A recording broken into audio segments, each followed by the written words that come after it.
So we're going to today talk about the International BMP Database, and in particular, what we've learned about the ability to control pathogens in runoff or in stormwater runoff. And I'm very happy to have my co-presenter here, John. It's great to be doing this together today. So I thought I'd start off with a little bit of a statistical nerd plot. And what I want to first highlight here is these are box plots. So just to look at those a little bit, it's a pretty simple concept. The median values in the center of that, so that means 50% of your data is higher than that and 50% is lower. The top and the bottom of the box represent the 75th percentile and the 25th percentile. So it just gives you a way to look at the variability of data sets. And then the other points above that are different quartile ranges for that. So that kind of gives you the idea for the outliers and the variability. So in this plot I'm showing you here is land use data from around the United States. It was compiled by Bob Pitt at the University of Alabama and the Center for Watershed Protection folks. And what they did is they took as much of the MS4 data sets that they could find around the country and put those together to come up with these characterizations. So there's good news and there's bad news in this plot. The good news is that industrial sites and some other land uses are down towards the lower end here. You see industrial sites, the median's about 2,500. Freeways or highways, 1,700. Not so good news is the commercial and residential, which are higher median values. Kind of makes sense when you think about different sites and the kinds of animal life that might be using those. And then, unfortunately, for open space, it's at 7,200. So we're going to have to be looking at how we're going to treat open space runoff, I guess, as we get into how we think about managing bacteria. So the bad news in all of this is just about every site shows levels above the kinds of standards. The little red line is the 200 colonies per 100 milliliter standard. So the bad news is we have to think about, given those kinds of standards, we need to think about how to manage fecal coliform concentrations everywhere.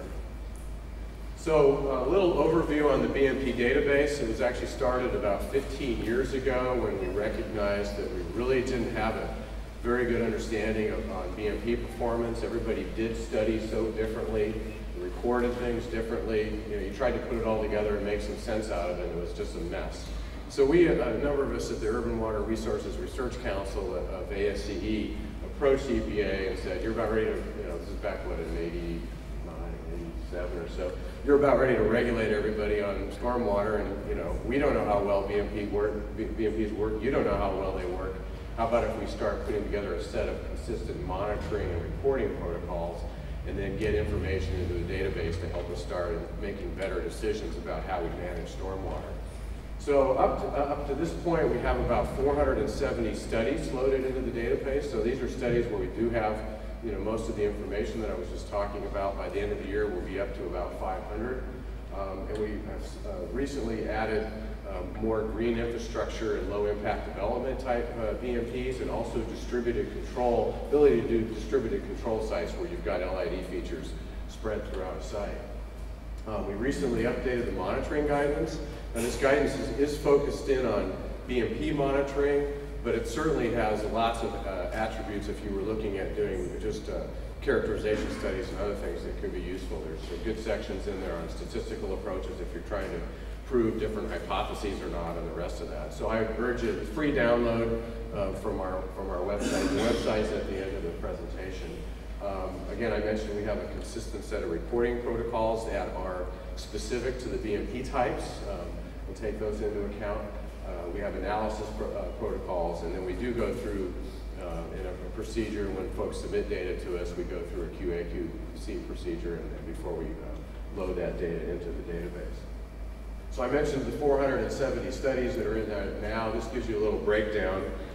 So some of the more significant sites that we have, you notice we have 82 sites that we characterize as swales and buffer strips.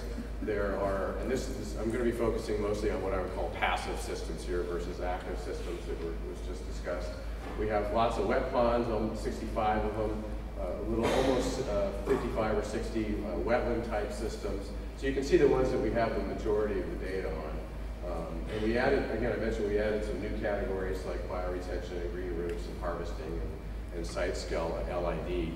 And we noticed that last night, I think there's a new phase 1 permit out, and that has requirements for retrofitting and a little point system for how you get there. So different topic than fecal, but this data set might provide some good basis to actually inform the point selection for that and help you do your prioritization type work. So there's been some question about how much industrial data we actually have in there. So we have about almost 30 industrial sites that are labeled that way. There's another 23 or so maintenance or automotive services that in a lot of respects could be somewhat similar to industrial sites. And then actually, in my looking at data sets over the years, we've got roads and highways again. Oftentimes some of the characteristics of those are not too dissimilar from a lot of industrial sites. So how you want to look at it, between 50 and 100 sites in there that do have industrial data sets, and then you can see the other type land uses that we have in here. The reason this all doesn't add up to 470 is some of these studies are done on sites that have multiple land uses coming into them. So we just tried to look at the ones where the majority the land use was one particular land use site or not. And then you can see some summaries here of the number of those that have bacteria data in them. So if you think about your different approaches, and we've talked a bit about source control already, so I'm not going to get into that a lot, other than I think it was mentioned earlier this morning about the pooled waters, but a lot of industrial sites typically have oil water separators, for example, which are underground, no sunlight exposure, the sediments potentially can go anoxic, all of those conditions start to sound a lot like your gut, and so in essence those can become breeding ground for regrowth of bacteria issues. So we may want to be rethinking our strategies about having underground wet pools that potentially could be creators of bacteria. So again, source control is very important to do all of that. This talk is going to focus primarily on both the concentration reductions that we've observed in data sets that are out there, but also volume control. Again, if we can knock down the amount of runoff that we have, and in particular for this, the kind of requirement that's in the industrial permit right now, that if you're on a 303 delisted water body, you cannot exceed the receiving water criteria. It's in essence at the end of the pipe. We might want to be thinking about, can we actually reduce the times I'm actually discharging? So more than just cut down the volumes by 20%. What becomes more important is, can I actually eliminate the number of storm events that are actually causing discharge? And that can be done either via infiltration, which at industrial sites can be a little tricky sometimes due to underground conditions, and I'd be happy to get into some discussions about that, evapotranspiration, or as was mentioned earlier, harvest and then use the water for either industrial purposes or irrigation or other kinds of uses. So with that, John's going to give you a summary on the treatment side, and then I'll come back and talk about the volume. Thank you very much for the opportunity to come. This has been a superbly organized conference, and it's a great honor to come. I actually live in Boulder, Colorado, and as some of you may know, our football team was in your beautiful city 2 Saturdays ago, and we did not fare well. The best thing about our football team now is at the start of each game, we have a buffalo that runs around the field. And Larry, no matter how bad our team, the buffalo always makes it around. And that was probably the best thing in that game. Okay, to pick up on what Eric was saying, when we look at the International BMP Database, and the website, incidentally, is www.bmpdatabase.org. As Eric says, it is on the last page. There's a lot of good information on the website in addition to simply BMP performance data. Our team over the years has published many papers. We've interpreted the data in many different ways. We were quite privileged to prepare for the Environmental Protection Agency their guidance manual on how you evaluate BMP performance and how you go out and monitor BMPs to see if they're working. So if you find yourselves with the need to actually monitor BMP performance, there's quite a substantial guidance document on that. Our advisory team is superb, just fantastic people from all over the country, and many, many different entities in the public and private sector have contributed.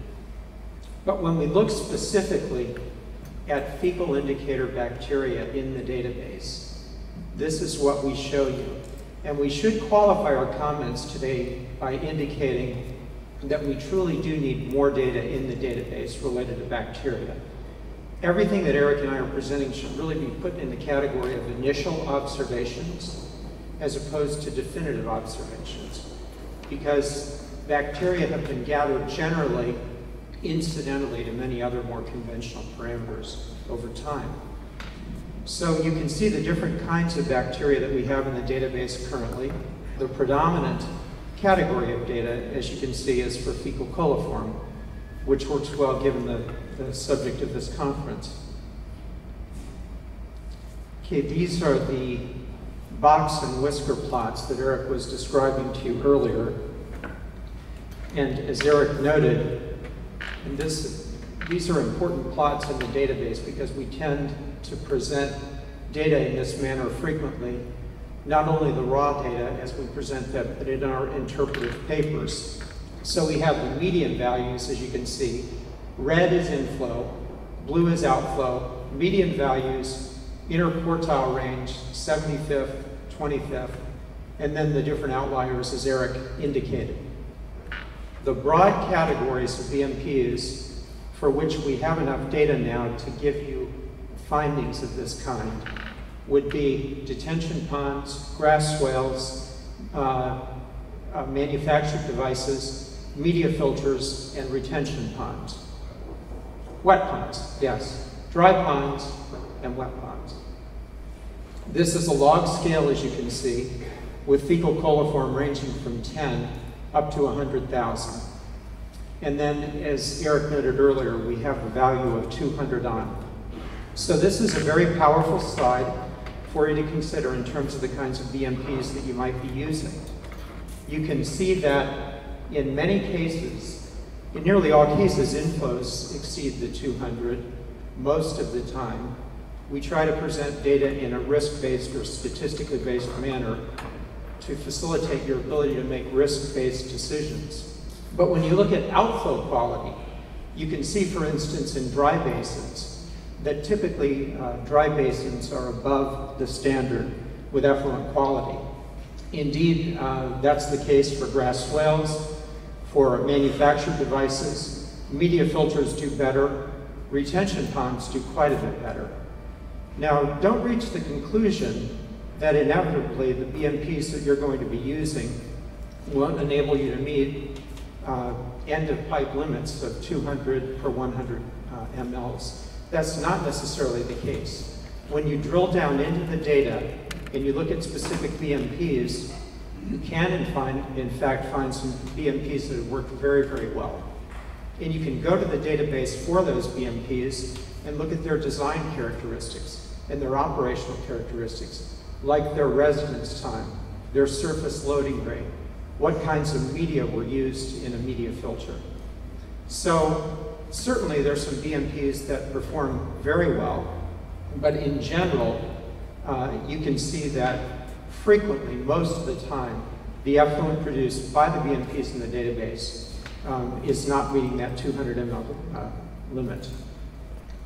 So when we look at the data in a slightly different way, when we look at the percent of inflow values that are greater than the 200 threshold, and the percent of outflow values that are greater than the 200 threshold, we reach a similar conclusion. Now, Eric wisely indicated that we should have blue text highlights where the confidence intervals do not overlap. These, Eric, are 95th percentile confidence intervals. And we've generally found that when we don't have our 95% CIs overlapping, that indicates statistically significant performance. That is, we can say with confidence that outflows are better than inflows. That's a metric that we've commonly used in the database. And you can see that by that metric, that applies to both detention basins and retention ponds. One interesting aspect of bacteria data in the database is it's instructive to look at how these different categories perform with different inflow concentrations of bacteria. That is, if you're looking at dry ponds, you see different levels of performance when inflow bacteria concentrations are very high than when they're smaller. So it's valuable to look at the data again in more detail. Okay, if you go to the database and you're interested in evaluating specific categories of data for bacterial performance, this, for example, would be fecal coliform for detention basins. The specific studies are listed across the horizontal axis. This would be fecal coliform for wet ponds. So, for instance, a question that we would ask is, in the case of this Largo Regional STF, which is obviously performing quite well, we might want to look at the design characteristics of that facility as well as the watershed that it's in to see if we might be able to extrapolate information from that case study to the area of interest. Okay, for industrial sites specifically that have bacteria data, as Eric was saying earlier, we have data not only for fecal coliform, but for E. coli as well for industrial sites. And really, when you look broadly, probably 3 to 4 dozen different studies in the database could be put in the category of industrial sites. Another way that we present the data is on this basis. We have fecal coliform across the horizontal axis, and then we have percent of events exceeding across the vertical axis. So again, we present the data in this manner to facilitate your ability to make risk-based decisions. I did want to share with you before turning this back over to Eric that Eric and his colleagues for the Water Environment Research Foundation in 2009 talked about the various removal mechanisms that work in BMPs on bacteria. And Eric and his co-authors had divided them into the following: natural inactivation, predation, filtration and sedimentation, sorption, and chemical inactivation. So one of those mechanisms, or a series of those mechanisms, will be functioning in any given BMP to remove bacteria. So when you're thinking about design considerations for your BMPs related to bacteria, you might be thinking, for instance, about maximizing exposure to sunlight, which has been proven, solar radiation has been proven to be effective at reducing bacteria. So you think about that, but then you realize that there are, frequently you run into competing objectives. Because of course, as we're exposing our stored stormwater to sunlight, then we're warming our stormwater, which creates a temperature concern. It was very interesting to me in the excellent papers that have been given already, Larry. I so enjoyed your talk. You know, think how often all of us, ubiquitously, on sites are using hay bales and wattles and mulch to keep sediment on site. Yet here we learn today that it's a potent source of bacteria. So that sort of competing objective, convoluting scenario is a challenge that we're going to have with this frequently. Certainly, we know that bacteria have an affinity for sediment. So if with our BMPs we have the ability to settle out sediment, and if we can prevent that sediment from being remobilized, from scoured and entrained and transported down our conveyance system, that again will be another beneficial thing that we can do. So we know, based on basic engineering principles, certain things that we can do to enhance bacteria removal. In closing, this is a subject that's dominated by uncertainty and variability and unpredictability, with wildly varied fluctuations and observed performances. And one of the reasons that that's the case is epitomized by this slide that we've included in your handout, because all the different mechanisms that you see on this slide are at work. So thank you very much, and Eric? Thanks, John. So I'm going to just move now to, as I mentioned, to volume control as the other potential technique out there for, in essence, you really would want to aim towards reducing the frequency of your discharge. The other points to make, though, is we all know volume is getting increasing attention with the retain on-site requirements and requirements for low impact development and the rest of it. So this obviously has applicability to that as well. And so we put together some potential metrics for interpreting the volumetric data that's out there. I'm not going to go through that in detail, but we wanted to include that in your handout. So again, you could look at the presence and absence of discharge, as well as the relative and absolute volumes in and out and things like that. So what I'm going to do now is just show you a series of charts. And again, both the discussion that John just presented and that I presented are in some technical memos or technical reports that you can download from the website, along with another one on nutrients and another one on metals. So this particular site, basically it's a water, we've normalized the inflow and the outflow to watershed centimeters. And so the line represents inflow equals outflow. So if I had to plot for a flow through widget type device that had no infiltration and no evapotranspiration losses, I would be on the one-to-one line all the time if my flow measurement equipment was working properly, and that's a whole nother issue. So what we did in the work here, though, was to normalize to watershed inches. So every time a dot is down below the line here, that means there was more inflow than outflow. So we've taken all of the data in the database. I'm showing it with bioretention with underdrains and then detention basins that are grass line on these two charts. And you can see the majority of the dots are below the line, right? You need to ask, well, why are some above? I mentioned earlier that there's lots of variability in our ability to measure flows accurately, so you're going to see some of those kinds of things going on in the data sets. So you can see for bioretention with underdrains, we definitely have a trend of less runoff going out of those systems than in, as well as dry detention basins. Same thing with filter strips and grass swales, again, more inflow than outflow. Versus wet ponds and wetlands, you know, theoretically, if a wet pond's going to stay wet, it's not leaking a whole lot. So we would expect to see more of a one-to-one relationship there.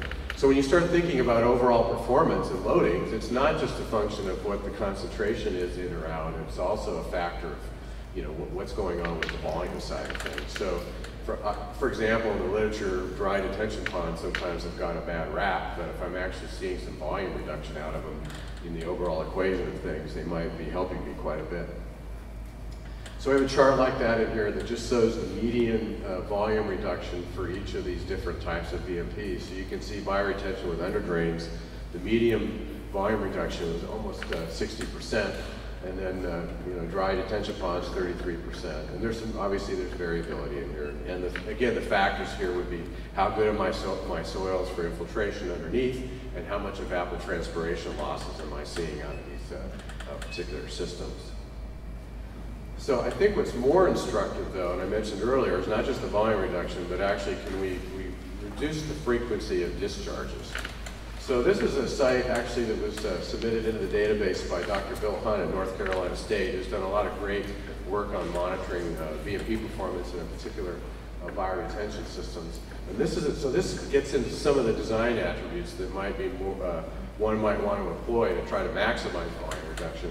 There's 15 centimeters of a gravel layer underneath the underdrains. So I've created something that, you know, there's a tank basically that the only way it's going to discharge below the underdrains is through infiltration into the surrounding soil column. So even though maybe my soils aren't the greatest, I'm still going to get some volume loss out of this system. And what this shows is the dark bars are the inflow volumes and the open bars here are the outflow volumes. So you can see that upwards to almost an inch of runoff storms, and these are bins of storms, so the 2.5 centimeters would be about an inch. And so you can see in those bins that up until the storm's less than an inch, I'm not actually seeing any outflow from the system. And then over an inch, I'm starting to see some outflow, greatly reduced, but still. So again, from a strategy of controlling the discharge of bacteria, you know, one could employ this. I suppose one also has to think about the fact that you have to sample one event per quarter, so you might wait till you get a big enough one to sample, and then you go to jail anyway. But that's a whole other topic for the afternoon, I think. So some general conclusions here on volume reduction is that some of the normally dry vegetated BMPs do show significant volume reductions. And so again, I think that ought to be part of the equation when we're looking at how to address bacteria issues along with other pollutants. And then in particular, we can if we design things right, we can reduce the frequency of discharge. And there, you know, obviously site conditions play a major role. I mean, if I've got, you know, completely bad soils for infiltration, that's going to hamper my ability to have as much volume loss as I would like. So wrapping up, some conclusions when we look at the data in the database and thinking about the requirements here in Washington State, particularly the ones in the industrial permit. I think if you want to be 100% sure you're going to be in compliance all the time, passive systems are going to be really difficult to comply unless you can infiltrate and/or combine that with harvest and use. If you're going to have a discharge out of a passive type system, you will likely be exceeding the effluent limit on occasion. So the way the limits are written now, it might be driving people towards active treatment systems. Obviously the other sources that you have coming in need to be think about. And I think Brandon's going to talk about this in ways that other folks have implemented TMDLs. But thinking about what are the natural sources in a variety of settings. The first plot I showed of the land use data from the national data sets obviously shows that open land uses have bacteria in them, and so we need to think about that fact. They may discharge less often because they don't run off as much, so there's that issue. And I would emphasize with that data set, actually, you might say, well, how does that apply to the Northwest? And one of the larger data sets in there is the data from the Willamette Valley in Oregon for Portland and Eugene, included industrial sites, included open land use sites. So if somebody wanted to get in and segment Pacific Northwest data out, there's actually a fair amount that one could use. One size and solutions is not going to fit all. Larry mentioned this earlier, the hydrology and the design flow is critical, so really thinking about how big to make your storage and then how fast can you treat, is an issue.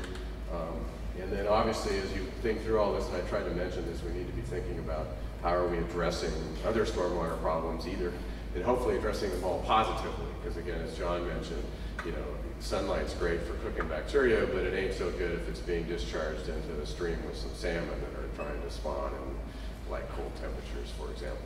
So with that, I think we are finished. The website's down here. I mentioned the technical memo, so we'd be happy to take some questions.